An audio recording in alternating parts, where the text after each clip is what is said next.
अगर आप रबी फसल में मक्का लगाना चाहते हैं तो ऐसे टॉप 5 वैरायटी जैसे वायर हो गया, सिजेंटा हो गया, सीपी हो गया, उसके बाद पाइनर हो गया और सिजेंटा का सीड हो गया।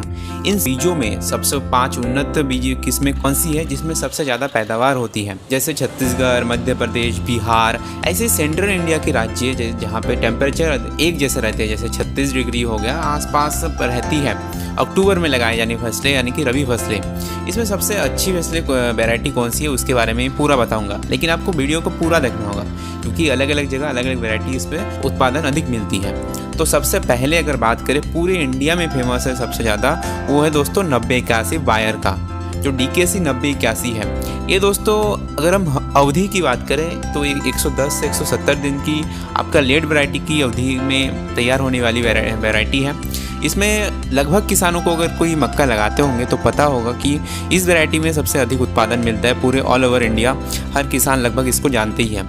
इसमें उपज तो अत्यधिक होती है और ये रबी के लिए हाइब्रिड किस्में हो जाती है और लंबा मजबूत होती है, इसके आकर्षक दाने होते हैं। साथ ही साथ इसमें अगर आप चमकदार दाने के साथ साथ अगर बात करें तो 40 से 45 कुंटल तक की आपकी पर एकड़ में उत्पादन आपको मिल जाएगा। चलिए दोस्तों हम सेकेंड वैरायटी में आते हैं। सेकेंड वैरायटी हो जाता है दोस्तों शाइजी का 10-12। शाइजी का दोस्तों 10-12 मक्का हमारे यहाँ पे भी सबसे ज़्यादा डिमांड में रहता है। दोस्तों इन सब चीज़ों को मैं बता किससे रहा हूँ क्योंकि हम भी मक्का की खेती करते हैं, साथ ही साथ हमारा खुद का कृषि फार्म है, तो हम आपको सही जानकारी देंगे। अगर आप छत्तीसगढ़ से हैं, मध्य प्रदेश या बिहार से, ऐसी सेंट्रल इंडिया के राज्य से है तो ये वीडियो आपके लिए सबसे उपयुक्त होने वाला है। साथ ही साथ अंत में मैं आपको ये भी बताऊँगी कौन से किस्में खाद क्या कितना दे ताकि आपकी जो मक्के की जो खेती है और खेत है वो सबसे बेहतर उत्पादन दे। तो आता है दोस्तों सेकंड नंबर की किस्में आता है शाइजी का 10-12। 120 से 125 दिन 140 दिन के आसपास की एक किस्में हैं। इसमें अगर हम बात करें इस वैरायटी की सबसे खास बातें क्या है दोस्तों, इस वैरायटी की सबसे खास बातें हो जाती है दोस्तों इसमें मक्के की जो फसल है अगर बहुत ज़्यादा आपके वहाँ पे आंधी तूफान आ जाए तब भी ये नहीं गिरती। इसकी तना जो है बहुत ज़्यादा मजबूत रहती है। अगर आपके आसपास कोई किसान इसको लगाए होंगे तो आप उससे पूछ लेना कहीं पे भी, अगर आसपास के किसानों को अगर मक्के की पौधा अगर तूफान में गिर भी जाए तो 10-12 मक्का वहाँ गिरने से बच जाता है या नहीं गिरता है। ये कारण होता है दोस्तों उसकी मजबूती, तना की मजबूती के कारण। ये दोस्तों हल्के नारंगी व चमकीले आकर्षक दाने वाले होते हैं और अगर हम इसकी उत्पादन क्षमता की बात करें तो प्रति एकड़ के हिसाब से 40 से 42 कुंटल आपका उत्पादन देने वाली है। वही अगर हम बात करें तीसरी सबसे अच्छी वैरायटी की, वो हो जाती है दोस्तों सीपी सीड की 333 वैरायटी। सीपी की 333 ये वैरायटी सबसे अच्छी उन्नत किस्मों से में से एक है दोस्तों। ये अगर हम अवधि की बात करें तो 105 से 115 दिनों में तैयार होने वाली यानी कि जल्दी वैरायटी तैयार होने वाली वैरायटी है। अगर आपके वहाँ पे थोड़ी सी पानी की प्रॉब्लम है, अंत तक पानी की प्रॉब्लम हो जाती है तो ये वैरायटी आप ट्राई कर सकते हैं।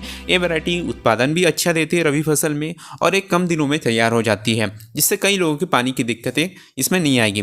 तो हर पंक्ति में लगभग इसमें 22 से 22 दाने आ जाती है पंक्ति के, मतलब गोल राउंड के हिसाब से। अगर हम प्रत्येक लाइन की बात करें तो 40 से 45 दाने आपकी पर लाइन में आपको आ जाएगी। वहीं हम उत्पादन की बात करें तो आपको 40 से 45 कुंटल इसमें भी मिलेगा दोस्तों।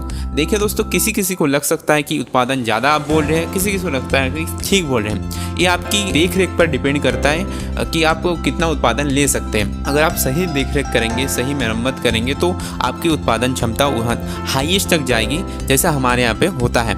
वही अगर दोस्तों हम चौथी वैरायटी और सबसे अच्छी वैरायटी की बात करें दोस्तों पाइनर का P3355, ये वैरायटी दोस्तों होती है पाइनर की। ये दोस्तों बिहार यूपी में सबसे अच्छी प्रचलन किस्में हैं। बिहार और यूपी में इसको अक्सर लोग लगाया करते हैं। अगर इसको हम उत्पादन क्षमता की बात करें ये 40 से 45 कुंटल पर एकड़ के हिसाब से आपको उत्पादन देगी। इसमें चमकदार दाने होती है, इसे बीमारियों के प्रति ये सहनशील होती है। एक खास वैरायटी मतलब एक खास इसमें बेनिफिट हो जाता है कि इसमें रोग कम लगती है, तो आप इसे लगा सकते हैं। 40 से 45 कुंटल का उत्पादन दे देगी, इसमें बीमारी कम लगती है। साथ ही साथ बिहार और यूपी में प्रचलन किस्में है, तो आप आसपास के किसानों से पूछकर आप इसे लगा सकते हैं।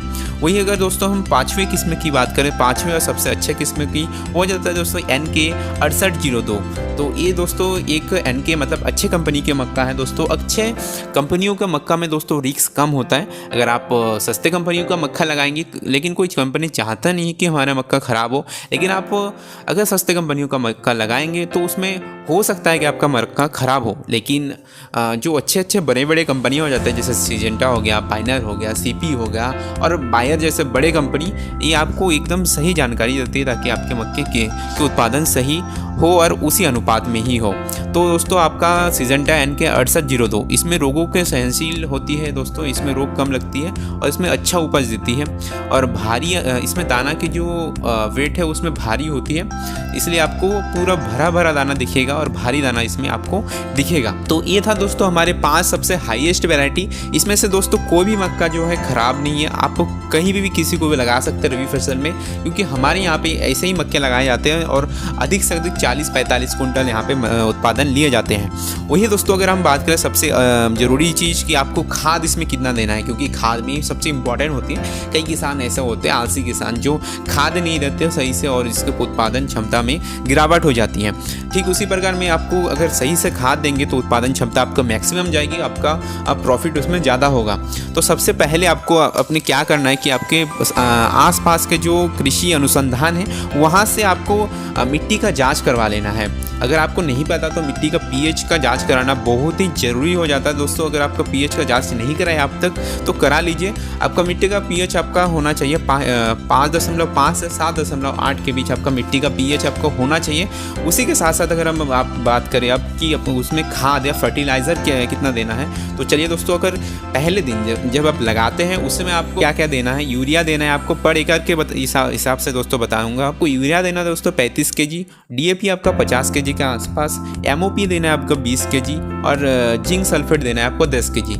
इसको देके दोस्तों आपको लगाना है। उसके बाद पानी वानी देके 30 से 35वां दिन आपको फिर से देना है। तो 30 से 35वां दिन देना है आपको, बीच में जो देते हैं उसको देना है। उसमें देना है आपको यूरिया 50 kg के हिसाब से और सल्फेट देना है 3 kg। दोस्तों ये अलग अलग वैरायटी के हिसाब से अलग अलग हो सकती है। ये 110 से 15 दिन के हिसाब से मक्का में उसमें ये सही बढ़ता है, क्योंकि कई यहाँ पे लिखा है 30 से 35 दिन ना मैंने बताया, तो उस हिसाब से कई वैरायटी होती है कि लेट वैरायटी होती है, तो उस हिसाब से आपको थोड़ा सा इसको लेट कर देना है। वही दोस्तों अगर फ्लावरिंग की बात करें, फ्लावरिंग के समय क्या देना है, फ्लावरिंग के समय देना है दोस्तों आपको यूरिया 40 kg और MOP देना है 20 kg। ये हो गया दोस्तों अंत तक की फर्टिलाइज़र की क्या क्या देना है आपको। इसके बीच में अगर आपकी जैसे ग्रोथ कम हो जाए आपके पौधे में तो उस हिसाब से आपको जिंक स्प्रे करना है। टाइम पर आपको दुनियादारी स्प्रे करते रहना है ताकि आपके मक्के में बेहतर से बेहतर परिणाम मिले। और अगर हम इसके कीड़ों की जानकारी या उससे रिलेटेड दवाइयाँ जानना चाहते हैं तो इस वीडियो में पूरा मैं कवर नहीं कर सकता, उसके लिए हमारे चैनल को सब्सक्राइब करके रख सकते हैं। हमारे चैनल में अच्छे आपको वीडियो बिजनेस आइडियाज़ मिल जाएंगे, जैसे फार्मिंग आइडियाज़ मिल जाएंगे, खेती से रिलेटेड बहुत सारी खेती से रिलेटेड आपको वहाँ पे वीडियो है और धान से रिलेटेड वीडियो भी है। अगर आप किसान हैं या आप बिजनेसमैन हैं छोटे मोटे तो हमारे चैनल को सब्सक्राइब कर सकते हैं, कुछ ना कुछ ज़रूर सीखेंगे इसमें से। तो आज की वीडियो के लिए इतना ही, अगले वीडियो में दोस्तों हम लोग फिर मिलेंगे। धन्यवाद दोस्तों।